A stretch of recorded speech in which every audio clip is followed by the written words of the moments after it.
আপনারা জবাব দিচ্ছেন না কেন? এটা নীরব কোনো সেমিনার নয়, এখানে কথা বলা যাবে। সালামের জবাব দেওয়া ওয়াজিব। আসসালামু আলাইকুম ওয়া রাহমাতুল্লাহি ওয়া বারাকাতুহু। অর্ধেকের মাথা টুপি, অর্ধেকের মাথা টুপি নাই, তার মানে কি? টুপিটা কি অন ইসলামিক ড্রেস? টুপি না থাকাটা কি সাধারণ ড্রেস? যদি সঙ্গে টুপি থাকে এক্ষুনি মাথা দাও। যাদের সঙ্গে টুপি আছে মাথা দেওয়া এক্ষুনি, পকেটে রেখো না।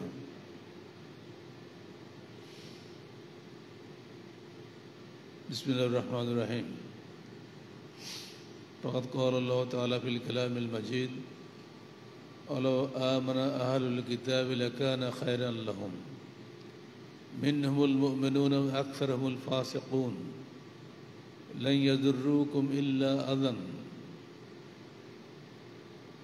وإن يقاتلوكم يولوكم الأدبار ثم لا ينصرون ضربت عليهم الذلة أينما ثقفوا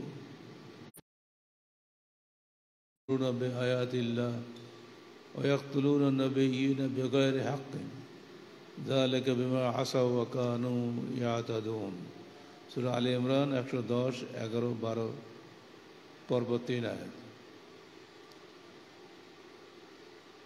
আজকের বাংলাদেশ আহলে যুবসংঘ রাজশাহী বিশ্ববিদ্যালয়ের শাখা কর্তৃক আয়োজিত আরব বিশ্বে ইসরায়েলের আকাশে নীল নকশা বইয়ের উপরে এই সেমিনারের উপস্থিত থাকতে চেয়েও থাকতে পারলেন না মাননীয় ভাইস চ্যান্সেলর সাহেব এবং যারা উপস্থিত হয়েছেন প্রফেসর কয়েকজন আলহামদুলিল্লাহ, এবং আমার স্নেহের সন্তান তুল্য ছাত্রছাত্রীরা। রাজশাহী বিশ্ববিদ্যালয়ের টিএসসি মিলনায়তন অনেক কিছু সাক্ষী। এখানকার চেয়ারগুলো ভালো এবং মন্দ সব ধরনের আওয়াজ শুনতে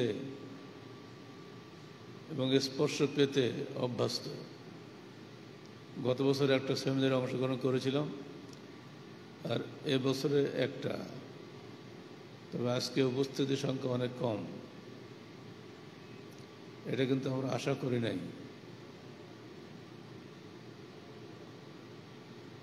ইসরায়েলের চরিত্র সম্পর্কে, বিশেষ করে ইহুদি নাসারদের চরিত্র সম্পর্কে আল্লাহ পাক এই আয়াতগুলিতে সুন্দরভাবে বলে দিয়েছেন। শুরুতে তাদের বিষয়টি বলে দিই, এরা আসলে কোত্থেকে, উত্থান হলো কোত্থেকে, এটা আমরা একটু মনে করিয়ে দিই। সবই আপনাদের জানা আছে, যারা এই বইটা পড়েছেন, ইতিহাস সব জানেন। ইংমার্কিন চক্রান্তে ও আন্তর্জাতিক ইসলাম বৈরী শক্তিগুলির ষড়যন্ত্রে 1948 সালের 15ই মে মধ্যপ্রাচ্যের বিস্ফোরা হিসাবে কথিত ইসরায়েল রাষ্ট্রের জন্ম হয়। এটা আসলে কিন্তু রাষ্ট্র নয়। এই রাষ্ট্র জন্ম দেওয়ার জন্য তারা একটা মিথ বা উপকথা চালিয়ে দেয়, যাতে সাধারণ মানুষ ফিলিস্তিনে যেয়ে দখল নেয়। তারা বলেছিল যে ফিলিস্তিন হলো ইহুদিদের জন্য প্রমিসড ল্যান্ড অফ গড, ঈশ্বরের প্রতিশ্রুত ভূমি। বহু পূর্বে তাদের নবী মূসা আলাইহিস সালাম যখন তাদেরকে সেখানে প্রবেশ করার জন্য বলেছিলেন, ইয়া কওমি দুখুলুল আরদাল মুকদ্দাসাতা আল্লাতী কাতাবাল্লাহু লাকুম ওয়া লা তারতাদ্দু আলা আদবারিকুম ফাতানকালিবু খাসিরিন। ক্বালু ইয়া মূসা ইন্না লান নাদখুলাহা আবাদা মা দামু ফিহা ফাযহাব আনতা ওয়া রাব্বুকা ফাকাতিলা ইন্না হাহুনা কাঈদুন। সূরা মায়দা 21 ও 24 আয়াত। ইতিহাস সব কোরআনের মধ্যে বলা আছে। এই বাইতুল মুকাদ্দাসে প্রবেশের জন্য যখন তাদের নবী মূসা তাদেরকে বলেছিলেন তখন তারা ভয়ে যায়নি। তারা বলেছিল, ইয়া মূসা ইন্না লান নাদখুলাহা আবাদা, আমরা কখনোই বাইতুল মুকাদ্দাসে প্রবেশ করব না যতক্ষণ সেখানে আমালেকাদের এই সম্রাট ফিরআউনের উপস্থিতি আছে। ফাযহাব আনতা ওয়া রাব্বুকা ফাকাতিলা, তুমি যাও এবং তোমার রব যাও, তোমরা যে দুজনে যুদ্ধ করো গিয়ে। ইন্না হাহুনা কাঈদুন, আমরা এখানে বসে রইলাম। এই বসে থাকা জাতিটাই হলো বর্তমান ইসরায়েল। এরা কখনো উঠে দাঁড়িয়ে থাকা জাতি না। আন্তর্জাতিক মার্কিন চক্রান্ত তারা এখানে আপাতত সাময়িকভাবে শক্তি অর্জন করেছে। মূলত এদের কোনো দিনও স্থায়ী বাসস্থান হবে না। কেন? এই মর্মে আল্লাহ পাক নিজেই বলে দিয়েছেন, লা ইয়াদুররুকুম ইল্লা আযান, ইসরায়েল সাময়িকভাবে তোমাদেরকে কষ্ট দিবে।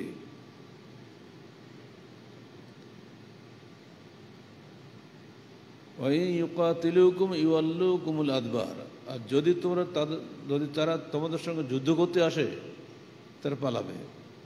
সুম্মা লা ইউনসারুন, অতএব তারা কখনোই আল্লাহর পক্ষ থেকে বা দুনিয়ার কোনো মানুষের পক্ষ থেকে সাহায্য প্রাপ্ত হবে না। এখন যে দাবানল হচ্ছে না ইসরায়েলে, দাবানল হলে তো 1-2 দিন থাকে, যাচ্ছেই না। 1 সপ্তাহ তো হয়ে গেল, কালও পর্যন্ত দেখলাম দাবানল চলছে।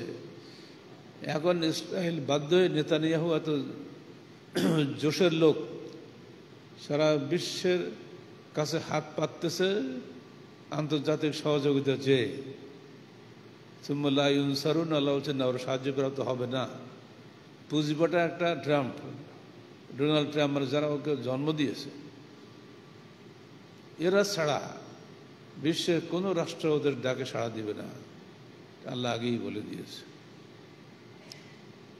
সঙ্গে সঙ্গে আল্লাহ এটাও বলে দিয়েছেন, যুরিবাত আলাইহিমুয যিল্লা আইনামা সুকিফু, তারা পৃথিবীর যেখানেই বসবাস করুক না কেন, জিল্লাতি ওদের ভাগ্যে লিপিবদ্ধ হয়ে গেছে। ইল্লা বিহাবলিম মিনাল্লাহ, তারা বেঁচে থাকবে 2টি কারণে। এক, হাবলিম মিনাল্লাহ, আল্লাহর দেওয়া রজ্জু, অর্থাৎ নারী শিশু, তাদের কোনো শত্রু নেই, শিশুর কোনো শত্রু নেই। এরা হাবলিম মিনাল্লাহ, সে যে ধর্মেরই হোক না কেন, নারী শিশু আল্লাহর পক্ষ থেকে নিরাপত্তা প্রাপ্ত। এরপরও তারা তাদের মারছে। যাই হোক, এই একটি দিক দিয়ে নিরাপত্তা পেতে পারে, কিন্তু ইসরায়েলের কোনো নারী শিশুকে এরা মারে না। 2 নম্বর, হাবলিম মিনান নাস, আর মানুষের সঙ্গে তাদের যদি কোনো চুক্তি থাকে, মৈত্রী চুক্তি, তো তার মাধ্যমে তারা বাঁচতে পারে। যেমন আমেরিকার সঙ্গে মৈত্রী চুক্তি তাদের আছে।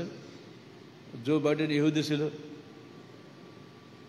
ট্রাম্প ইহুদি, ও রাষ্ট্রটাই নাচে না, কিন্তু হলে ওরা ইহুদিদের সমর্থক, ওদের টাকা এরা চলে। জো বাইডেন যাওয়ার একদিন আগে পর্যন্ত $840 কোটি দান করে গেছে ইসরায়েলকে। এদের কাজই হলো এদের কাছ থেকে পাওয়া, আর সেইটা নিয়ে ফিলিস্তিনের উপরে বোমা মারা। তাহলে আল্লাহ পাক 1,500 বছর আগেই বলে দিয়েছেন, হাবলিম মিনাল্লাহ হাবলিম মিনান নাস, যালিকা বিআন্নাহুম কানু ইয়াকফুরুনা বিআয়াতিল্লাহ। তাদের উপরে এই অভিশাপ কেন নাজিল হয়েছে? তারা আল্লাহর আয়াত সমূহকে অস্বীকার করেছে। ইয়াকতুলুনা নাবিয়্যিনা বিগাইরি হাক্কিন, এবং অন্যায়ভাবে তারা বহু নবীকে হত্যা করেছে। যালিকা বিমা আসাউ ওয়া কানু ইয়াতাদুন, আর তারা তাদের এই উপরে এই গজব কেন? তারা অবাধ্যতা করেছে এবং তারা সীমা লঙ্ঘন করেছে। এই আয়াতগুলো মুসলিম উম্মাকে শোনার অর্থ কি? তোমরাও যদি এরকম করো, তোমরাও কিন্তু একে অপরের গজবের শিকার হবা। আমরা সূরা ফাতিহা পড়ি, গায়রিল মাগদুবি আলাইহিম ওয়ালাদ-দাল্লিন। মাগদুব কারা বলো? কি কিছু জানো না তোমরা? মাগদুব কারা? এই গজবপ্রাপ্ত। আল্লাহ তুমি আমাদেরকে অভিশপ্তদের পথে পরিচালিত করো না। ওয়ালাদ-দাল্লিন, দাল্লিন কারা? খ্রিস্টান, পথভ্রষ্ট। খ্রিস্টানরা পথ পেয়েছিল, তারা কি ঈসা নবীকে পায়নি? তারা পেয়ে হারিয়েছে। ঈসাকে বলে দেয়নি ইয়াতি মিন বাদি ইসমুহু আহমদ, আমার পরে নবী আসবে তার নাম হবে আহমদ। সেই আহমদ তো আমাদের নবী, তাই না? মোহাম্মদের এক নাম আহমদ না কি? আহমদকে তারা পেলেও অথচ তারা তাদের নবীর কথা মানল না, তারা অস্বীকার করলো। এজন্য তাদেরকে বলা হয় মাগযুব, দাল্লিন। আল্লাহ রাসূলকে জিজ্ঞেস করা হলো এই মাগযুব আর দাল্লিন কারা? আল্লাহ নবী জবাব দিলেন ইহুদি নাসারা ছাড়া আবার কারা? কথা শেষ। আজকে পৃথিবীতে ইহুদি নাসারারা সর্বত্র দবদবা চালাচ্ছে। এই কারণটা আমি এদের বিক্ষোভ মিছিলে বলেছিলাম। আজকে স্নেহাস্পদ আব্দুল নূর অনেকটা বলেছে, আমার খুব ভালো লেগেছে। তারা যখন দেখলো যে সম্মুখ যুদ্ধে মুসলমানদের সঙ্গে পারবো না, স্ল্যাশ পাউরুটির মতো এদেরকে ভেঙে ভেঙে টুকরা টুকরা করে খেতে হবে, সেটাতে তারা সক্ষম হয়ে গেছে অলরেডি। ওসমানী খেলাফত শেষ হয়েছে 1924 সালের 3রা মার্চ, 100 বছর আগে। এটা 2025 না, 100 বছর আগে শেষ করেছে। কিসের মাধ্যমে? তার 19 বছর আগে যেতে হবে। যখন তারা খলিফাকে বলেছিল যে খলিফা, আপনার রাষ্ট্রের অর্থ সংকট দূর করার জন্য 20 মিলিয়ন লিরা আমরা দিতে চাচ্ছি, শর্ত একটাই, ফিলিস্তিনটা আমাদের দিয়ে দেন। তখন তিনি জবাব দিয়েছিলেন ইন্না লা নাস্তাতিউ, আমরা কখনোই সক্ষম নই, ক্ষমতা রাখি না যে তোমাদেরকে ফিলিস্তিন দেব। কারণ যেমন নাকি আমি ক্ষমতা রাখি না আমার নিজের দেহের একটা অংশ কাউকে দিতে, অন্যভাবে পবিত্রভাবে ফিলিস্তিনকে তোমাদের দিতে আমি সক্ষম নই। তার এই চূড়ান্ত কথা শুনে বুঝলো যে খেলাফত যতদিন আসে ততদিন এই মুসলিম উম্মাকে ধ্বংস করা যাবে না। খেলাফত ভাঙতে হবে। কিভাবে ভাঙতে হবে? এর 3টে মতবাদ চলন করে দিল। গণতন্ত্র, বলো, ধর্মনিরপেক্ষতাবাদ আর জাতীয়তাবাদ। আমাদের যে আছে পরিচিতি আছে যুবসংঘের বা আন্দোলন ওখানে বলা আছে না, এগুলো বিজাতীয় তকলিদ, এইগুলো সব কিন্তু সেই সময় তারাই আবিষ্কার করে। তো যুবকদের মাথা যদি নষ্ট করা যায়, যুবকদের হাতের এই অস্ত্র ইহুদিদের দিকে না ফিরে মুসলমানদের দিকে ফিরে যাবে। শুধু একটু আকীদা ঘুরিয়ে দেওয়া দরকার। তাই হয়েছে। আজ 100 বছর ধরে মুসলিম দেশগুলিতে এইসব মতবাদ চলছে। বিশেষ করে কথিত গণতান্ত্রিক রাষ্ট্রে এগুলো খুব ভালোভাবেই চলছে। আমাদের লিখিত ইসলামী খেলাফত ও নেতৃত্ব নির্বাচন বইটা পড়ে দেখো, গণতন্ত্র এবং ইসলামের খেলাফতের সঙ্গে 13টা পার্থক্য আমরা দেখিয়ে দিয়েছি। গণতন্ত্র এবং খেলাফত কখনো একসঙ্গে চলতে পারে না। খেলাফত শুধুমাত্র আল্লাহর বিধান পরিচালনা করার জন্যই পরিচালিত হয়। তোমাদের মাথাতেই আসে না যে এই যুগে খেলাফত চলবে কি করে। আচ্ছা, তোমরাই উত্তর দাও, ডক্টর ইউনূস চালাচ্ছেন কিভাবে? উত্তর কি বলতো? ওনাকে কে আনলো আর কিভাবে উনি ক্ষমতায় গেলেন, আর সবাই আমরা মেনে নিলাম একবার মন্ত্রের মতো, কোনো টু শব্দ করলাম না। সেই গণতন্ত্রের কোথায় চিৎকার পার্টি? গণতন্ত্র মানে নাম হলো ঝগড়াতন্ত্র। আর যারা চিৎকার দেয় ওদের না চিৎকার পার্টি, কারোর কোনো খবর নেই। যখন উনি এলেন বিপুলভাবে তিনি সম্বর্ধিত হলেন। আজও তাই, তার অবস্থান কিন্তু একটু পাল্টায়নি। অথচ তার পেছনে কোনো এই যারা দলবাজ, সোজা কথা বলেই ভালো, এদের কোনো সমর্থন নেই। এরা সবসময় বলতে আছে ইউনূস তুই কবে যাবি। ভাবখানে এই তালেই এরা ভাষাটা গত পরশুদিন বলেছে, আপনি তো দেশকে ফেলে রেখে মুখ মুছে চলে যাবেন, এটা একটা বাজে কথা। ছোট ছোট ছেলেপিলে মুখ দিয়ে বের হচ্ছে, উনি মুখ মুছে চলে যাবে, তাই এত কষ্ট করতে, এটা কি দিন রাত, তার তো ঘুম নাই। 85 বছর বয়সের বৃদ্ধ মানুষ কিভাবে কাজ করছে, তার পারিবারিক জীবন দ্বারা তোমরা জানো, তো আরো ভয়ঙ্কর ব্যাপার। তার বউটা পড়ে আছে প্যারালাইসিসের রুগী, বাড়ি গিয়ে ডাকলে শুধুমাত্র ওনার কণ্ঠটা সে বুঝতে পারে যে আমার স্বামী এসছে, আর কারো হাতে সে খায়ও না, কারো কণ্ঠ বুঝেও না। এরকম একটা পরিবার নিয়ে তিনি এই বিশাল দেশ চালাচ্ছেন, এটা কি কল্পনা করা যায় নাকি? এবং তিনি এত প্রশংসিত। এবার জাতীয় ঈদগাহে উনি গেছিলেন ঈদের সালাত আদায় করার জন্য, তোমরা নিশ্চয়ই ভিডিওতে দেখেছো, মানুষ কীভাবে পাগলের মতো ঝাঁপিয়ে পড়েছে তার উপরে। সবাই বলছে আজীবন থাকেন, আজীবন থাকেন, বছর বছর না, আজীবন আপনি এই পদে থাকবেন।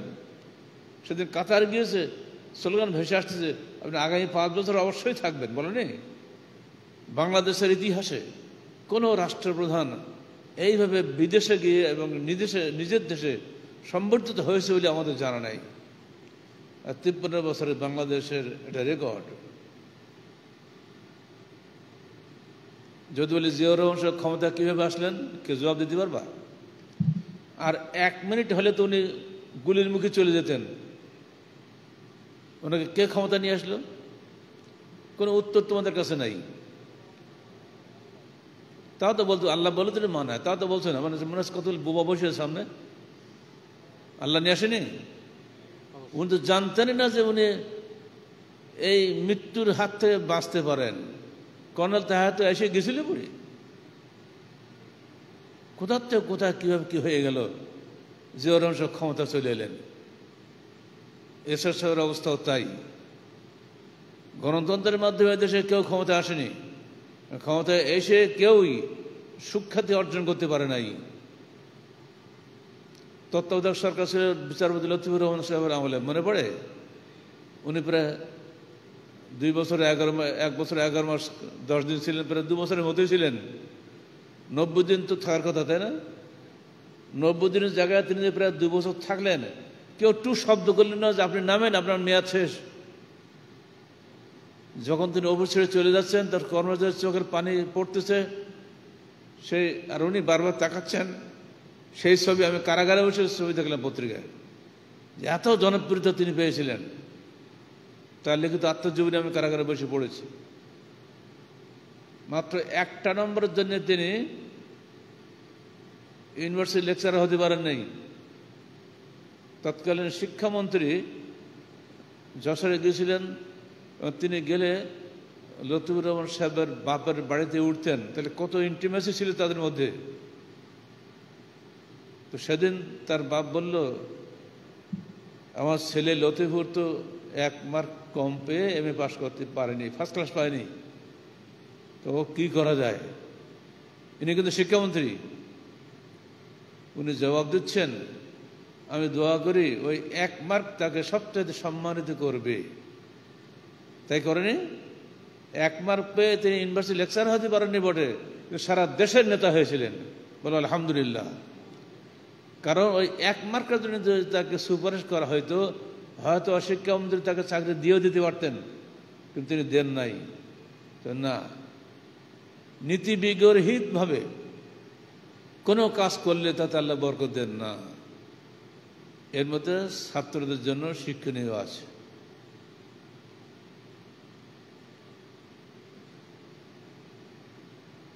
আমার নিজের কথা বলে দিই তোমাদের সামনে, যেহেতু তোমরা আমার ছাত্র।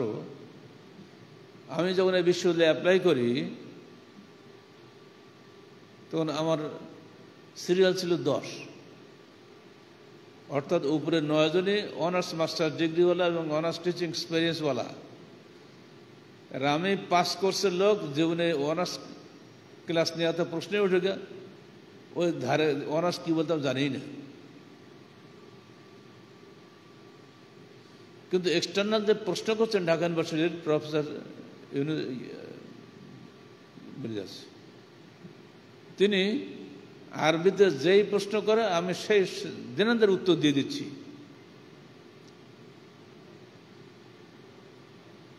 তখন ভাইস চ্যান্সেলর মকবুলুর রহমান সাহেব ফিজিক্সের,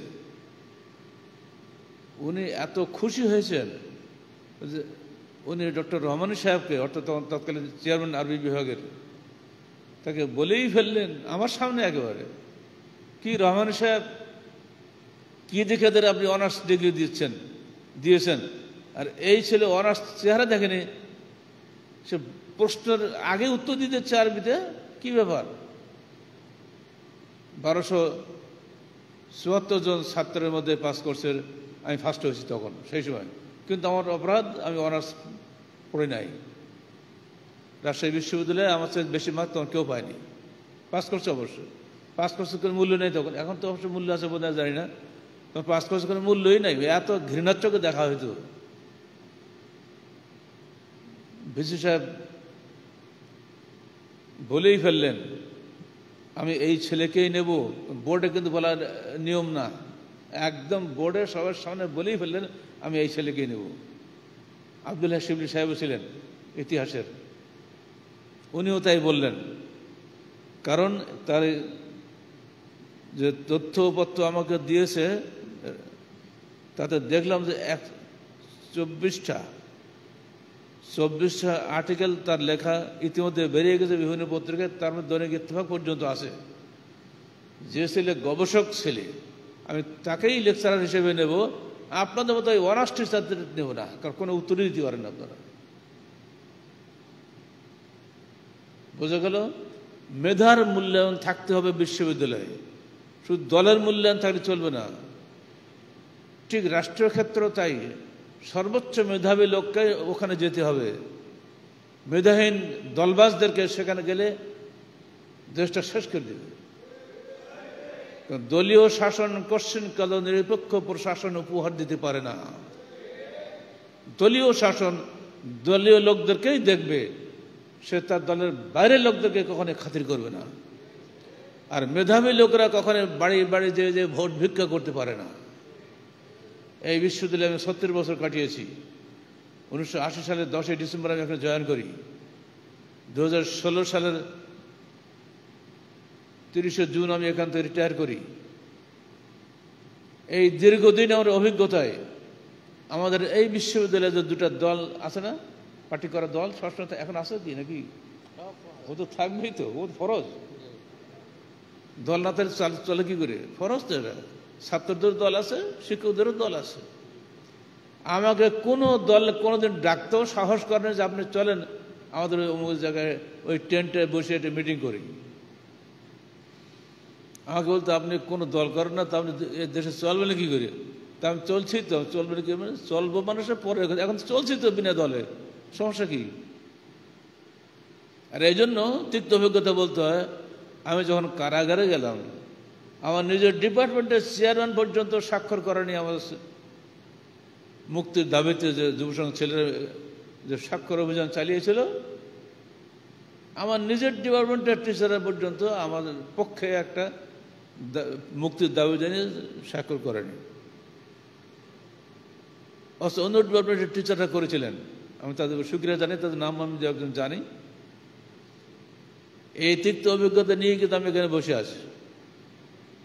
বিশ্ববিদ্যালয়গুলো শেষ হয়ে গেছে দলাদলি করে, রাষ্ট্র শেষ হয়েছে দলাদলি করে। আজকের বাংলাদেশ ওই যে বললাম স্ল্যাশ পাওয়ারিটির মধ্যে একটা। ফিলিস্তিনে এত কিছু হচ্ছে, শুধু একটা মৌখিক প্রতিবাদ ছাড়া আর কোনো সারা শব্দ নাই। বরং আমাদের সংগঠন তো খুবই ছোট সংগঠন, আমরা সেখানে কিছু না কিছু সাহায্য পাঠাচ্ছি এবং তারা সে পাচ্ছে, যেটা আমরা দেখতে পাচ্ছি মোবাইলের মধ্যে। রাষ্ট্র তো নিশ্চয় বড় আকারে পাঠাতে পারত, কইটা? ওই যে উপরে মাথায় আছে আমেরিকা, কারো মাথায় আছে ভারত, এই সমস্ত বিদেশি বিস্ফোরা, এই সমস্ত বিদেশি দালালি করে বিদেশিদের কোশ্চিনকালে দেশ চালানো যায় না। দালালি মুক্ত দেশ চাই, দালালিওয়ালা দেশ দিয়ে চলবে না। প্রফেসর ইউনূস ভারতের দালালি করছেন না, তিনি চীনমুখী হয়ে গেছেন। ভারত ভীষণ খেপে গেছে এখন, সারা যে লুটপাট করে খাচ্ছিলাম, এখন কে আসলো? কিন্তু এখন যেহেতু এটাও শক্তিশালী ওটাও শক্তিশালী, সেই জন্য এখন ভারত মানে মহা সমস্যায় পড়ে গেছে। তিস্তার ব্যারেজ যদি হয়ে যায়, তিস্তার চুক্তিটা যদি বাস্তবায়ন কখনো হয়ে যায়, তাহলে আর আমাদের ফারাক্কা ব্যারেজের জন্য দুশ্চিন্তা করতে হবে না। আমাদের পদ্মা নদী, প্রমত্তা নদী, আমি যখন রাজশাহী ইউনিভার্সিটি জয়েন করি, তো এইখানে ঢেউয়ের স্রোত আমি সাধারণ বসে পেতাম। কি প্রমত্তা পদ্মা, রাস্তায় শুকনা পদ্মা, পানি খুঁজি পাওয়া যায় না। কে করেছে? ওই ভারত। একেবারে প্রকাশ্যে বলছে ওই ভারত আমাদের 1 নম্বর দুশ্মন। তারা বাংলাদেশকে শুকিয়ে এবং ডুবিয়ে মারছে। এরপরও আমাদের রাষ্ট্র নেতারা বন্ধু বলে তাদেরকে। তিনি পালিয়ে গেলেন তো তার বন্ধুর বাড়িতে গেলেন, শ্বশুর বাড়ি।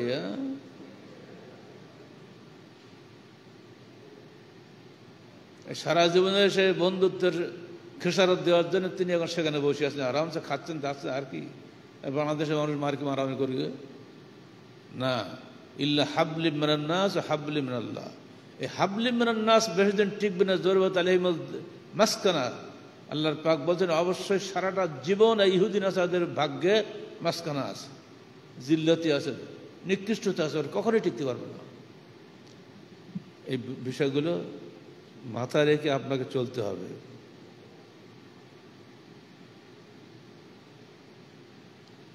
ইহুদি আন্দোলনের মৌলিক দুটো দাবি আছে, যা থেকে তারা কখনোই সরায় না। এক, নীলনদ থেকে ইউফ্রেটিস পর্যন্ত বিস্তীর্ণ এলাকা তাদের ভাষায় দি প্রমিসড ল্যান্ড অফ ইসরায়েল, প্রতিশ্রুত ভূমি বলে তারা প্রতিষ্ঠা করবে। কত রাস্তা চিন্তা করেন, নীলনদ থেকে ইউফ্রেটিস পর্যন্ত পুরো বিস্তীর্ণ এলাকা তারা দখল করবে। 2, ইহুদি জনগণকে তাদের জাতীয় ভূমিতে, যাকে ওরা ন্যাশনাল ল্যান্ড বলে, ফিরে আসতে হবে। পৃথিবীর সব জায়গার ইহুদিরা সব সেখানে আসবে। কেননা প্যালেস্টাইনের বাইরে বসবাস করা তাদের ধর্মবিশ্বাস ও স্বাভাবিক জীবনধারার বিরোধী। ইতিহাস মনে করিয়ে দিই, হিটলার ইহুদি নিধন করেছিল না, হলোকস্ট, 60 লাখ ইহুদি। হিটলার এদের অত্যাচারে অতিষ্ঠ হয়ে গেছিল। ইহুদি জাতটা এত খারাপ, আল্লাহ যার উপরে গজব নাজিল করেছেন ও কি কোন জায়গায় ভালো হয়? এজন্যই হিটলার এদেরকে গ্যাস চেম্বারে ঢুকিয়ে দিয়ে গ্যাস দিয়ে মেরে ফেলেছে। এটা খুব মশহুর হয়ে আছে। কেউ কেউ বলে যে না ওটা করেনি, তারা হিটলার প্রতি একটু দয়া করে, কেউ কেউ আবার তা করুক। হিটলার তো এর জন্য এটা প্রবাদ বাক্যে পরিণত হয়েছে। বেটা হিটলারই স্বভাব, বলে না, প্রবাদ বাক্যে পরিণত হয়ে গেছে হিটলার। এই কারণে কিন্তু তখন থেকে তারা তাদের জনগণকে ফিলিস্তিনে এসে বসবাস করার জন্য এই মিথটা, এই উপকথাটা চালু করে, যে প্রমিসড ল্যান্ড ফর ইসরায়েল। এই ফিলিস্তিন হচ্ছে ইসরায়েলের পক্ষ থেকে, ইসরায়েলের জন্য আল্লাহর পক্ষ থেকে প্রতিশ্রুত ভূমি। এই কথাটা চালু করে দিয়ে তারা সাধারণ মানুষের ধর্মবিশ্বাসকে আকৃষ্ট করে। 1950 সালের 7 এপ্রিল প্রধানমন্ত্রী মেনাহিম বেগিন বলেন, আমরা কোনো শান্তি চুক্তি করি বা না করি, যতদিন পর্যন্ত আমরা আমাদের দেশকে পুরোপুরিভাবে স্বাধীন করতে না পারব, ততদিন পর্যন্ত ইসরায়েল, এমনকি আরব জনগণের জন্যও কোনো শান্তি আসতে পারে না। ইহুদিরা আরব সাগর তীরবর্তী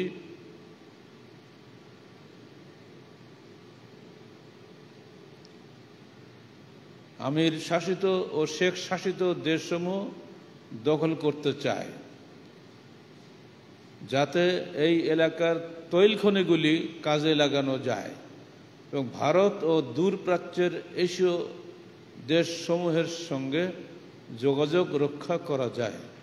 সে কারণে 1967 সালের 6 জুন জেরুজালেম দখলের পর মোশে দায়ান ঘোষণা করেছিলেন, the way to Medina and Mecca is now open to us. এটা দখল হয়ে গেল। জেরুজালেম তো প্রথম কি বলেন আমাদের সুবহানাল্লাযী, বলতে পারো আয়াতটা? সুবহানাল্লাযী আসরা বিআবদিহি লাইলাম মিনাল মাসজিদিল হারামে ইলাল মাসজিদিল আকসা আল্লাযী বারাকনা হাওলাহু। এই যে মসজিদ হারাম কোথায়? মক্কা না? আর মসজিদ আকসা ফিলিস্তিনে। এই হারাম থেকে ফিলিস্তিন পর্যন্ত পুরো এলাকাটা আল্লাহ পাক তার রসুলকে দিয়ে মেরাজ করাইলেন। প্রশ্ন জাগে, মসজিদ হারাম থেকে ডাইরেক্ট মেরাজ হলে তো হয়ে যেত, আল্লাহ পাক আকসা কেন নিয়ে গেলেন? ইঙ্গিত দিয়ে গেলেন। যারা আমার সিরাত রসুল পড়েছো তারা এখানে দেখেছো, ওটা আমি বলে দিচ্ছি এখানে। ইঙ্গিত দিয়ে গেলেন, হে মুসলিম উম্মাহ, এই মসজিদ আকসা এটা তো মেরাজ ধন্য এই এলাকা, এটা তোমাদের। কারণ ওখানে 5000 নবীর কর্মস্থল, জন্মস্থল এবং কবরস্থান। সেখানে সেখানে হযরত মূসা আছেন, সেখানে হযরত ঈসা আছেন, সেখানে পৃথিবীর সবচেয়ে বড় বড় নবীদের বসবাসের স্থান। সেখানে ওখানে তৌহিদ আছে, তৌহিদের ভূমি হচ্ছে ফিলিস্তিন। তিনি ইঙ্গিত দিয়ে চলে গেলেন। এক মেরাজেই কিন্তু আমাদের জন্য ফিলিস্তিন হয়ে গেছে। ফিলিস্তিন মূলত মুসলমানদের জায়গা, ওটা ইহুদিদের জায়গা নয়। তারা তো মকজুব, তারা তো জাল্লিম। মুসলিম উম্মাহ ইতিহাস নেয় ইতিহাস থেকে, আর আমরা ইতিহাস নেই কোরআন থেকে। পার্থক্য হবে না? যে কতগুলো আয়াত পড়লাম দেখলে না? এই বিষয়ে যে কোরআনের কথাগুলো আছে তোমরা অনেকে জানাও না। ইতিহাস কোনো দরকার নাই, ইতিহাস তো কালকে জিনিস, ইতিহাস তো মানুষে লিখছে, অত ভুল থাকতে পারে, কিন্তু কোরআনে কোনো ভুল নাই। সেখানে ক্লিয়ার কাট বলা আছে, জরিবাত আলাইহিম যিল্লাহ আইনামা সাকাবু, যেখানেই তারা থাকবে সেখানেই তাদের জিল্লাতি হবে। ওরা যদি বাংলাদেশে এসে শ্বশুরবাড়ি থাকে, এখানেও জিল্লাতিতে ভুগবে, মানুষ ওদের ঢিল মারবে। এদের চরিত্র এত খারাপ যে হিটলারের মতো লোক তাদেরকে গ্যাস চেম্বার পুড়িয়ে মেরেছে। এখন ওরা পুড়ছে, দাবানল চলছে না, পুড়ছে, আবার পোড়া শুরু হয়েছে। একটু শেখা দিচ্ছে আল্লাহ, এমন পালাচ্ছে যে সেখানে ইতিমধ্যে ওদের রিজার্ভ ফোর্স 1000 চলে গেছে। নেতানিয়াহু তাদেরকে বরখাস্ত করে, তোমার বরখাস্ত যায় আসে না, আমরা নিরীহ গাজাবাসীদের উপরে গুলি চালাতে পারবো না। 1700 ধনকুবের, মানে ইসরায়েলের সবচেয়ে কোটিপতি যারা মিলিয়নিয়ার বিলিয়নিয়ার, তারা দেশ ছেড়ে পালিয়ে চলে গেছে। এই দেশে আল্লাহর গজব নাজিল হলো বলে বলতে বলতে গজব নাজিল হয়ে গেছে অলরেডি। আমরা কোনো নিরীহ মানুষ ক্ষতিগ্রস্ত হোক, এটা আমরা কেউ চাই না। কিন্তু ইসরায়েলের কিছু বদমাশি কুমুক, এটা আমরা সবাই চাই। হয় আল্লাহ নেতানিয়াহুকে হেদায়েত করো, ওকে মুসলমান বানাই দাও, আর নাহলে ওকে হার্ট অ্যাটাক করে মেরে ফেলতে। এই একটা বদ, আর ডোনাল্ড ট্রাম্প আর একটা বদ, দুই জায়গায় দুই বদ যদি চলে যায় তাহলে দুনিয়া শান্তি চলে আসবে। কালকে খুতবা আমি কথা বলে ফেলেছি।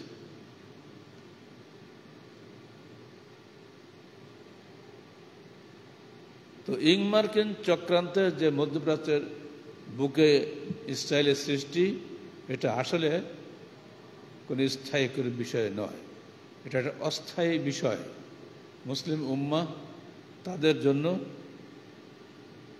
ইসরায়েলের জন্য সবসময় বদদোয়া করবে, আর নিরীহ ফিলিস্তিনের ভাই বোনদের জন্য সবসময় প্রাণ ভরা দোয়া করবে। এই দোয়া নিয়ে, এই দোয়ার বরকতে হয়তো আল্লাহ পাক আজ হোক কাল হোক তাদেরকে মুক্তি দান করবেন। ও সমস্ত মুসলিম উম্মার পক্ষ থেকে, আল্লাহর পক্ষ থেকে আমরা, বিশেষ করে আহলেদের যুব সংঘ বা আন্দোলনের পক্ষ থেকে আমরা আল্লাহকে দোয়া করি, আল্লাহ তুমি মজলুম ভাইদেরকে মুক্তি দাও এবং জালেমদেরকে তুমি প্রতিহত করো। কীভাবে করবো তুমি ভালো জানো, আমরা জানি না, কারো উপর আমরা বদদোয়া করি না। আজকের জোহরের টাইমের একেবারে অব্যবহিত কাল পূর্বে আসুন আমরা সবাই মিলে আল্লাহর কাছে দোয়া করি আল্লাহ যেন আমাদের মুসলিম ভাইদেরকে মুক্তি দান করেন। আর বাংলাদেশ আহলে যুব সংঘ রাজশাহী বিশ্ববিদ্যালয়ের শাখার জন্য আমি আন্তরিকভাবে দোয়া করি যে তারা আজকে অত্যন্ত সুন্দর একটা বইয়ের উপরে আলোচনা করেছেন। এই বইটা আমার লেখা, যেটা আব্দুল নূর ভুল বলেছে, 87 সালে নয়, এটা লেখা 81 to 84, এই 3 বছর আমি শামসুজ্জোহা হলের অ্যাসিস্ট্যান্ট হাউস টিউটর ছিলাম, সেই সময় লেখা। ওই সময় আমি দুটো বই লিখি, একটা আরবি থেকে বাংলা, আর ওটার নাম কি সালাফি দাওয়াতের মূলনীতি, আর একটা হলো ইংরেজি থেকে বাংলা, এটা হলো আরব বিশ্বে ইসরায়েলের আগ্রাসী নীল নকশা। এটা এর ইংরেজি বইটা আমার কাছে আছে। এত কড়া ইংরেজি আমি কোথাও কোনো পড়িনি। সে পূর্ণ আমলে ইংরেজি তো। যিনি লেখক তিনি মেজর জেনারেল, এবং তাকে কারাগারে 1.5 বছর রেখে মেরে পিটিয়ে ভিতরে হাড্ডিটা ভেঙে গুঁড়া করে দিয়েছিল। তারপর ভাবছিল মরে যাবে, স্পষ্টবাদী লোক তো, স্পষ্টবাদী লোককে কেউ বরদাস্ত করে না, ভাবছিল মরে যাবে, তাই ছেড়ে দিল। আল্লাহ পাক তাকে অসুস্থ করেছেন। সুস্থ হওয়ার পরে তিনি এই বসে লেখেন, 120টা বই লেখেন। বলো সুবহানাল্লাহ। আমার এখন তো 90টা হয়নি, হতে যাচ্ছে। তার 120টা বই লেখা হয়েছে। ওই যে কথা বেঁচেছিল মাহমুদ শীষ খাত্তাব, তিনি স্বয়ং একজন মেজর জেনারেল। তিনি অন্যায় বরদাস্ত করতে পারতেন না, স্পষ্টবাদী মানুষ ছিলেন। এটাই তার জীবনে কাল হয়েছে। সরকার কখনই তাকে মেনে নেয়নি। যদি কেউ প্রশ্ন করে যে আপনি তো এত ভালো মানুষ, আপনি জেল খাটলেন কেন 3 বছর 6 মাস 6 দিন, উত্তর দেন। আমাকে যদি তোমরা প্রশ্ন করো আমি লাজবাব হয়ে যাব, কারণ আমার কাছে ওর কোনো উত্তর নেই। 10টা মামলা কোথাতে জড়ো করলো, সব মামলায় তো আমরা বেকস খালাস হয়ে গেলাম। এরপরে নাকি বলছিল এসপি সাহেব যে গরু চুরি মামলাটা বাগি আছে, এটা দিল্লি তো হইতো। তো পাশে আর যারা ইউনিভার্সিটির একটা প্রফেসর, তাকে গরু চুরি মামলা দিল্লি মানায়? মানে আর কেউ ব্যাংক ডাকাতি, গানের দলে বোমা মারা, মানুষ খুন করা, কিছু বাদ রাখেনি। তো গত শনিবার দিন গেছিলাম বোধহয় বীরকুষ্টিয়া শাহজাহানপুরের সম্মেলনে, সেখানে বলেই ফেলেছে এই সেই শাহজাহানপুর যেখানে আমি একটা মানুষ খুন করেছি লক্ষ্য করে। কোথায় সে খুনি লোকটা একটা দেখার দরকার। কোথায় পোর্সা ব্যাংকে ডাকাতি করেছিলাম, সেদিন আমরা দেখতে গেছিলাম, যে মনে দেখি কোথায় কোন ব্যাংকে ডাকাতি করলাম, রাত্রিবেলা দেখি আসে একটু। এই যদি দেশের সরকার হয়, আবার তাও ইসলামী সরকার, ওরে বাপরে বাপ, নামের গোড়ায় ইসলামী লাগানো আছে। যারা কথায় কথায় বলে সৎ লোকের শাসন চাই, আল্লাহর আইন চাই, বলে না? ঘরে কোরআনের আলো, ঘরে ঘরে জালো। এর কি কোরআনের আলো হইল? মিথ্যা মামলা দিয়ে মানুষকে হয়রানি করা। যারাই নির্বাচনী গণতন্ত্রে গেছে তাদের চরিত্র ধ্বংস হয়ে গেছে। নির্বাচনী গণতন্ত্র পৃথিবীর সবচেয়ে বড় গজব। ইহুদিন আসাদের চালান করা মন্ত্র। এইসব মন্ত্র থেকে তোমরা দূরে থাকো। ইসলামী খেলাফত প্রতিষ্ঠা করার জন্য যেভাবে আল্লাহ পাক মেহেরবানি করে জিয়াউর রহমান সাহেবকে ক্ষমতা নিয়ে এসেছিলেন, লতিফুর রহমানকে ক্ষমতা নিয়ে এসেছিলেন, আজকে প্রফেসর ইউনূসকে ক্ষমতা নিয়ে এসছেন। আল্লাহ ইচ্ছা করলে আল্লাহ পাক খেলাফতের মাধ্যমে দেশের সব কিছু পরিবর্তনের জন্য তোমাদের মধ্য থেকে এমন একজন নেতাকে আল্লাহ এনে দিবেন, যে নেতার মাধ্যমে দেশের খেলাফত কায়েম হবে ইনশাআল্লাহ। ওয়াজআল লানা মিন লাদুনকা ওয়ালিয়্যান ওয়াজআল লানা মিন লাদুনকা নাসীরা। আল্লাহ তুমি আমাদেরকে তোমাদের পক্ষ থেকে নেতা পাঠিয়ে দাও এবং আমাদেরকে তোমার পক্ষ থেকে সাহায্যকারী পাঠিয়ে দাও। আমিন। আকুলু কওলি হাযা আস্তাগফিরুল্লাহ লি ওয়া লাকুম ওয়া লিসাইরিল মুসলিমিন।